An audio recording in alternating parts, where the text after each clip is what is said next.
एक आदर्श पत्नी के 7 गुण। एक भली और आदर्श पत्नी कौन पा सकता है? नीति शास्त्र कहता है, एक बुद्धिमान पत्नी अपने हाथों से अपना घर बनाती है। धन और संपत्ति तो पुरखाओं से अर्थात दादा परदादा आदि से मिल सकती है, लेकिन एक बुद्धिमान पत्नी परमेश्वर की ओर से ही प्राप्त होती है। आइए देखें वे 7 क्वालिटियां। पहला, एक आदर्श पत्नी विश्वास योग्य होती है। पति हो या पत्नी, विश्वास योग्यता सर्वोच्च गुण है, जिसके बिना बाकी सारे गुण किसी काम के नहीं। एक भली पत्नी अनमोल है, बेशकीमती है, क्योंकि उसके पति के मन में उसके प्रति विश्वास रहता है। परमेश्वर का भय मानने वाली स्त्री अपने घराने के प्रति और अपने पति के प्रति विश्वास योग्य रहती है, चाहे उसका पति सामने हो या न हो। हर परिस्थिति में विश्वास ही सच्चे रिश्ते की बुनियाद है। एक चरित्रवान स्त्री अपने अविश्वासी पति को भी जीतकर उसे विश्वास में ला सकती है। दूसरा, एक आदर्श पत्नी अपने पति का आदर करती है। वो अपने पति की कमियों या गलतियों के विषय में किसी के सामने चर्चा नहीं करती, लेकिन जानती है कि इसे प्रेम से और आदर देकर प्रार्थना के साथ सुधारा जा सकता है, और किसी भी रीति से आदर को कम नहीं करती। ऐसी पत्नी देर सवेरे ही सही, लेकिन अपने पति के दिल को जीत लेती है।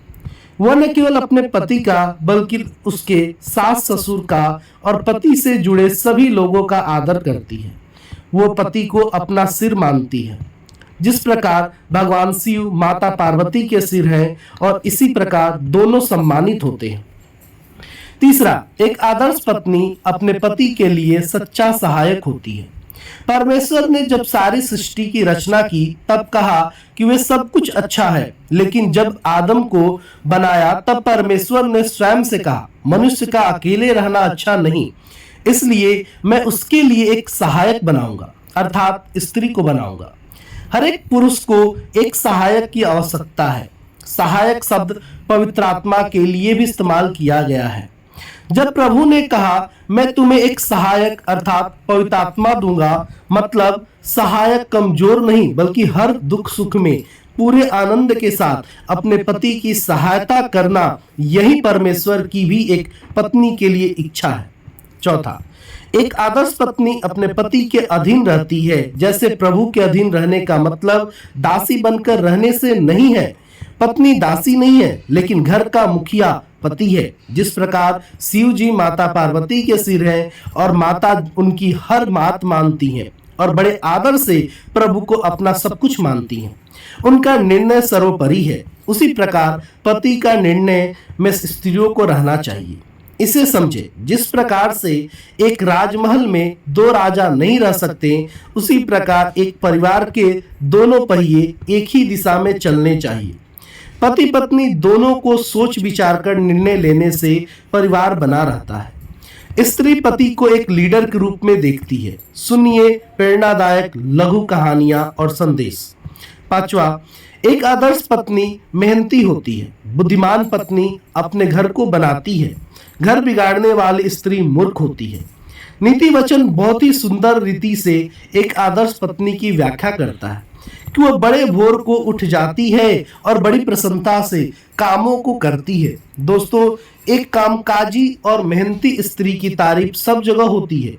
वह अपने हाथों के परिश्रम से अंगूर की बारी लगाती है, अटरन में हाथ लगाती और चरखा पकड़ती है। इसका मतलब है, जो भी काम उसके सामने हो, चाहे खेती बाड़ी का काम हो या शहरी दफ्तरों में काम हो, बड़े परिश्रम के साथ करने वाली होती है।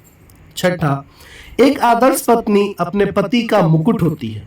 एक आदर्श पत्नी अपने पति पर हमेशा शिकायत नहीं कर रहती, बल्कि वह उसे सराहती है, उसका सम्मान करती है और विचार करती है कि किस प्रकार उसके पति का सम्मान हो सके। वो पैर की जूती नहीं, बल्कि पत्नी पति के सिर का मुकुट होती है। वो अपने पति से संग एक टीम के जैसा काम करती है। एक टीम में कोई बड़ा या छोटा नहीं होता। यदि टीम का साथी हार रहा है मतलब पूरी की पूरी टीम हार रही है। समाज में पति की हार पत्नी की भी हार है, लेकिन पति की जीत पत्नी की भी जीत है। ऐसे घरों के बच्चे भी बुद्धिमान होते हैं क्योंकि वे देखकर सीखते हैं। 7वां, एक आदर्श पत्नी धन के विषय में भी बुद्धिमान होती है। एक बुद्धिमान स्त्री पैसों के रखरखाव अर्थात सेविंग एंड इन्वेस्टिंग के विषय में अच्छी जानकारी रखती है। सभी दिन समान नहीं होते, लेकिन पैसों के विषय में जानकारी हमेशा लाभदायक होता है। कैसे इसे बचाया जाए और कहाँ सावधानी से और बुद्धिमानी से निवेश किया जाए। नीति वचन में लिखा है, ऐसी स्त्री किसी खेत के विषय में सोच विचार करती हैं, अर्थात एक नए और एक्स्ट्रा इनकम के विषय में सोचती हैं और उस खेत को खरीद लेती हैं और उसमें मेहनत करती हैं और इसी कारण उसे लाभ की घटी नहीं होती। मतलब वो जानती है लाभ केवल व्यापार में मिलता है, नौकरी में तनख्वाह मिलती है। धन्यवाद।